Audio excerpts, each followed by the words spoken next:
The tools, products, and techniques in this video are intended for use by adult modelers. Anyone under the age of 13 should always have adult supervision when using said tools, products, and techniques.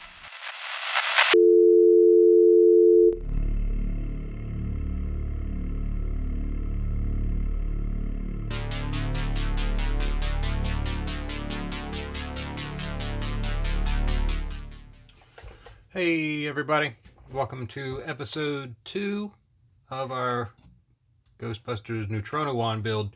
Hopefully everybody has seen episode 1 where we, cut all this out, cut the old grip off the back. Yep, and we are ready to continue. It occurred to me once I posted episode 1 and all that stuff that I never actually showed this thing working. So I put some batteries in it. We talked about that in episode 1. Batteries go back here. And if you switch on, right? Now this thing's got a motor. You can probably hear it. It's really loud. But, all of these knobs actually work. This turns up the intensity, so you can not burn Egon's face off, right? And then to fire... Right? Isn't that cool? Look at the end. Hope that's coming through with the lights. But just really fun. And like I said, this button activates different modes. That's the slime blower. And there's like 4 different modes. I prefer just straight proton thrower. But yeah, really, really fun. Good sounds, good lights. I mean, it's a lot of fun. Like I said, I just want to change the look of it a little bit. So that's what we're going to do. This episode will be all about getting the new grips in place. And then I think episode 3 we'll do the painting. So we're going to break those into 2 different episodes. But yeah, I'm going to get started on these guys, right? These are some 3D printed grips. I mentioned in the first episode, got them off Etsy. I'll leave the seller's information in the description. But, yep, just got to clean them up a little bit. Make it look like this one, right? This one's just been sanded down a little bit.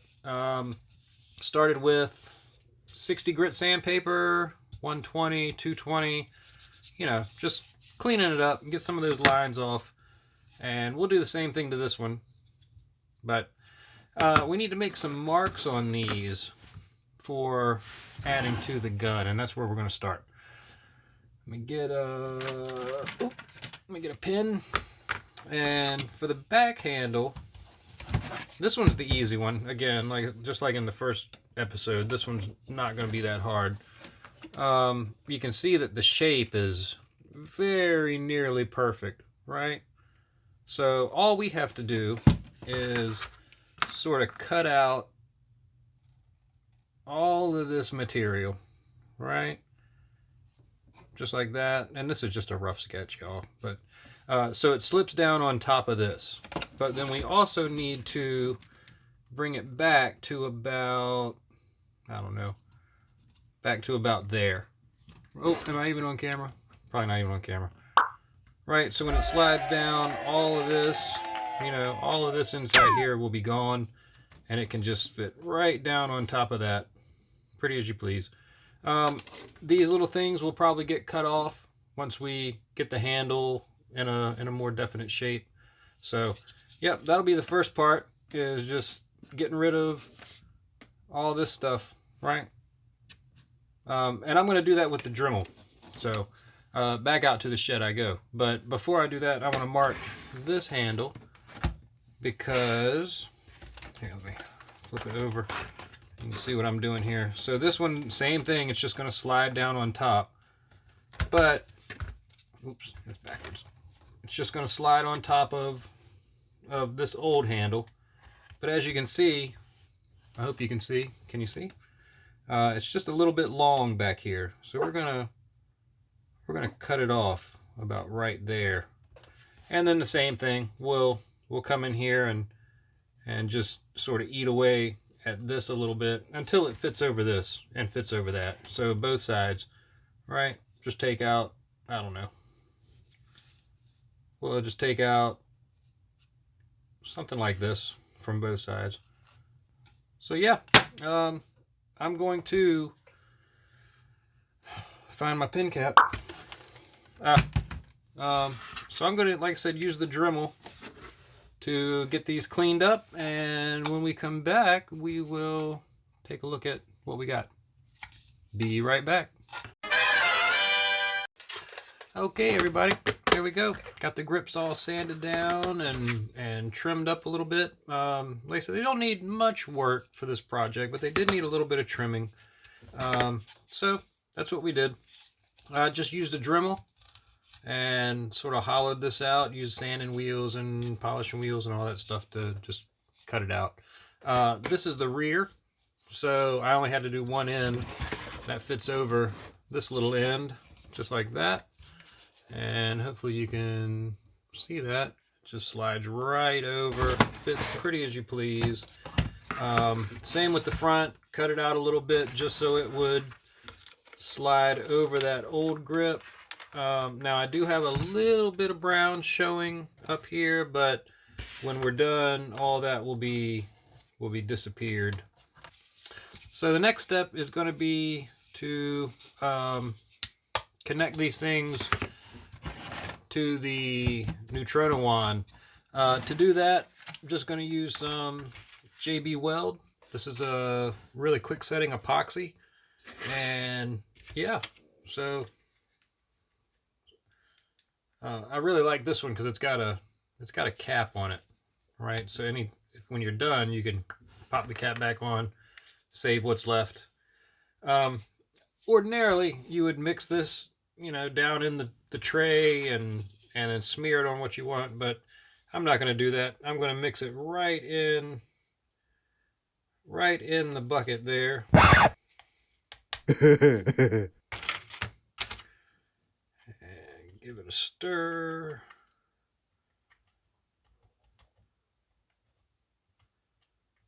This is great stuff for plastics and getting a nice permanent bond.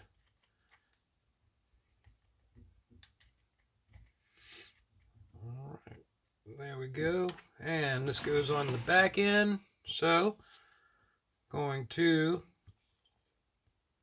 let that slurp around a little bit so it doesn't squeeze out so much. Put that right where it needs to be. That looks pretty good. I've got some painter's tape over here that I'm going to use just to hold it in place while everything cures. Let's see, how does that look? That looks pretty good. Yeah, that's pretty much it. We got the new handle in place. So I'm gonna move down here to this side, and same thing, just gonna get a little bit of this, just smooge it in there,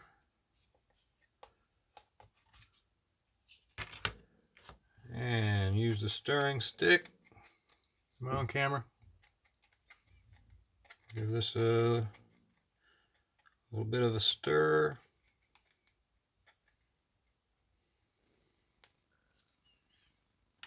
And make sure I put it on the right way.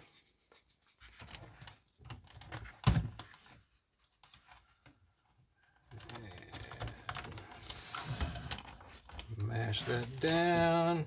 Again, I've got some painter's tape over here. I'm just going to use that as a little bit of a clamp. Keep some pressure on it. And there we go. Both the handles are installed. Oh, where did my cap go? So, put the cap back on my glue and give this about, I mean, this stuff says it sets up in 15 minutes, but yeah. I'm going to give it probably like an hour to really fully cure. And then we will carry on with the next part. Be right back. Okay, here we go, everybody. Got the handles all installed. Actually, I got pulled away from the bench yesterday, so they got to sit overnight. And the epoxy is now fully cured. It feels really solid. The handles feel really solid. The only thing left to do, I hope you can, I'm trying to get that to zoom in for you. There's a slight gap right between the edge of the new grip and the Neutrona wand. So we're going to try to sort that out now. To do that, we're going to use a product that I use all the time on almost every project, really. If you've watched any of my older videos, you will have seen this product many times. It's Milliput, right? It's a two-part epoxy. Really, really great stuff. You can mold it, you can sculpt it, you can sand it, you can paint it. You can. It's one of my favorite products. All we're gonna do is cut off a little bit.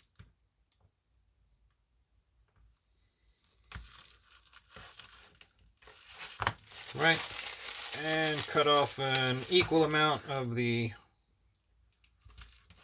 second part. All right, so we got our two parts cut. Now we just knead them together.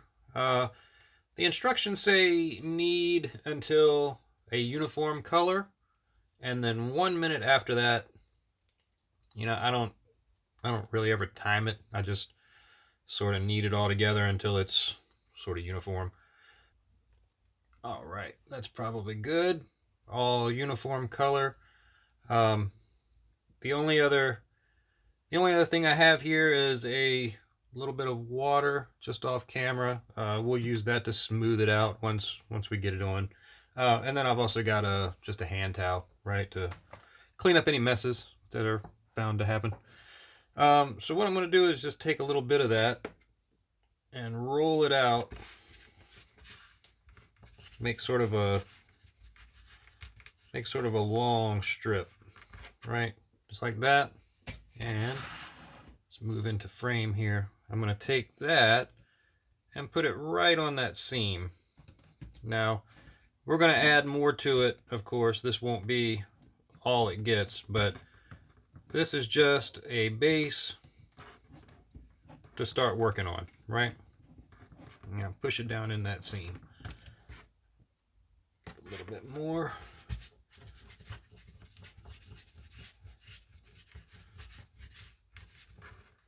And right down into that seam.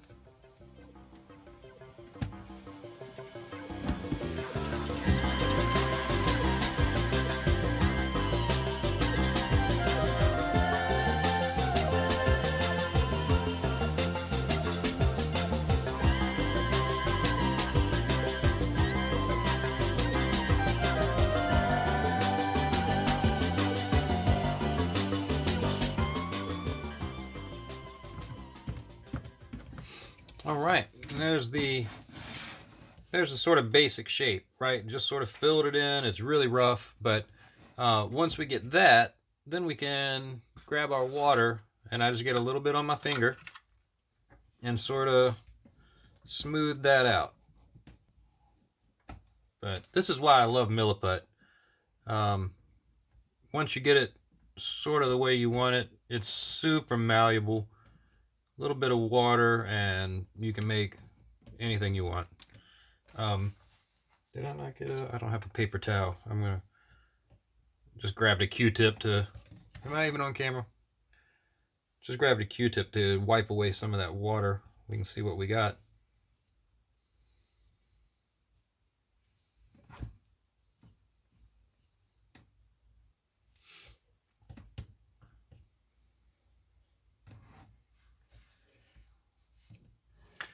But that is basically it, right? That's what it looked like before, big gap. Now we have this. I'm going to go around and do this to all the seams, especially down on the end where, there's a gap here, around the front, all that stuff. So yeah, I'm going to go off and do that. And when we come back, we'll take a look at what we have. Be right back. Okay, here we go. After about 30 minutes of smearing milliput everywhere, got all the seams filled in. There's the handle and the end. All this will get sanded down, of course, when the milliput's cure. But yeah, all the little gaps are filled in. Milliput does take about 24 hours to fully cure and harden, so I'm going to leave this overnight. I've got a little nugget here left over. But anytime you use milliput, you're going to have a little left over. But I like to just set this on my desk, and when that's solid, I know everything in the model is solid. So, yep. But I'm going to leave this episode here. We've got the handles attached. We've got the seams filled. We're pretty much ready for paint, except we got a little sanding to do. So, yeah, we're going to save that for episode 3. On the next one, we'll get everything sanded down. We'll get it all masked off, because really all I'm going to paint is the handle and the handle, right? I want to leave this paint pretty much the same. So, yep, we'll get on with that in episode 3. So, as always, thanks for hanging out with me. Hope you enjoyed what we got done so far, and stay tuned for episode 3. We'll get this thing all painted up. Bye bye.